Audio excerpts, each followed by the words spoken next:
আপনি কি বিশ্বাস করতে পারেন একটি লাইট বাল্ব পরিবর্তন করেই $3 লাখ উপার্জন করা যায়? এই কাজটির নাম টাওয়ার লাইট টেকনিশিয়ান, কিন্তু প্রায় কেউই এই কাজ করতে চায় না, কারণ এটি অত্যন্ত বিপজ্জনক। যে বাল্বটি বদলাতে হয় তা একটি 2200 ফুট উঁচু টাওয়ারের একেবারে চূড়ায় থাকে, আর সেখানে পৌঁছানোর একমাত্র উপায় হলো হাতে ধরে সিঁড়ি বেয়ে ওঠা।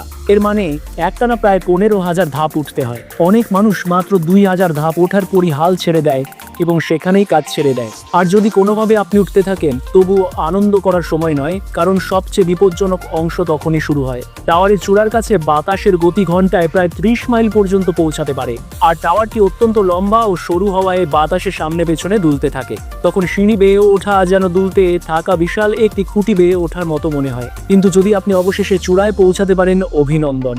আপনি যে লাইট বাল্বটি পরিবর্তন করছেন সেটি একটাই কারণে, সেখানে আছে উড়োজাহাজকে সতর্ক করা, যাতে তারা টাওয়ারের সঙ্গে ধাক্কা না খায়। এরপর আপনাকে শুধু আরেকবার 15,000 ধাপ নিচে নেমে আসতে হবে, তারপরই আপনি আপনার পারিশ্রমিক পাবেন।